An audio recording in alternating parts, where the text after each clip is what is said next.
Now let's move on to the second principle, which is teachers are personally, culturally inviting. So this is the sense that, in the colloquial phrase that I use for this one is that kids get it that we like them. Whereas the first one, kids get it that we understand them, we sort of get who they are culturally.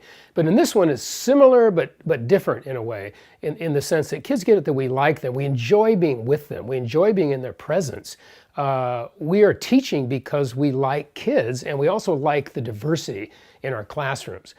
This is a very important principle, particularly in terms of kids who perhaps feel uncomfortable in school settings, maybe haven't been so successful in school settings, or their family background would lend them to have some questions or concern about whether the school setting is related to them. Even if the whole culture of the school is not that welcoming, if students have one teacher in that building, which is you, and think about how this is happening in your classrooms, because as we go through the 7 principles, I want you to be thinking, how is this real for me? How am I manifesting this principle? And I'm hoping that about 80% of what I'm talking about here, you can say is affirmation for what you're already doing. And I also hope about 20% is a bit of a challenge. I think all of us have our challenge areas. But in this principle, students feel it, teachers personally, culturally inviting.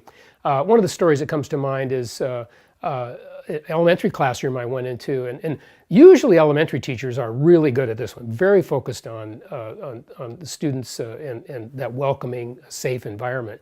But in this one, it was a tone of voice issue. As an adult observing a kindergarten classroom, I actually felt afraid.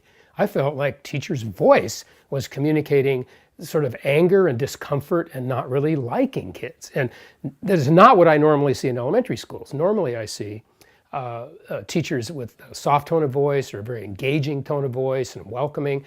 But in this case, I just walked in the room and I heard the teacher say, "Sit down and shut up." And I thought, whoa, wow, I don't really feel safe here. The kids seem to be managing okay. Maybe they had worked out a way of doing this. But that's one example of how tone of voice can get in the way. An example from the high school level of how this principle is manifested comes from a friend of mine teaching out near Seattle. And he was teaching 11th grade English, had been teaching for 10 to 15 years at the time. And he said, "Gary, when I really got this principle was one weekend when one of my students died in a car accident over a weekend. So I lost one of my students. And I realized I didn't really even know the kid. I had 150 kids coming through every day. I'd given him grades. I'd probably spoken to him. I knew his name, but I didn't really know him. And I just started a simple process," he said, this is my friend talking, "that I began on Friday afternoons as the kids left each period of my day, my 6 periods of teaching.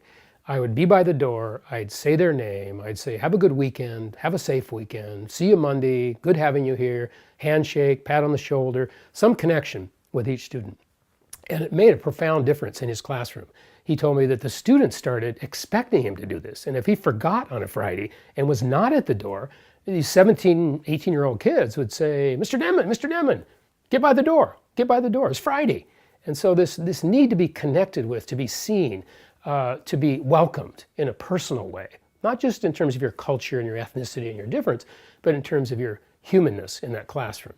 So that's the understanding of principle 2, is that personal invitingness. And think about the things you're doing in your school and in your classroom that give students that feeling.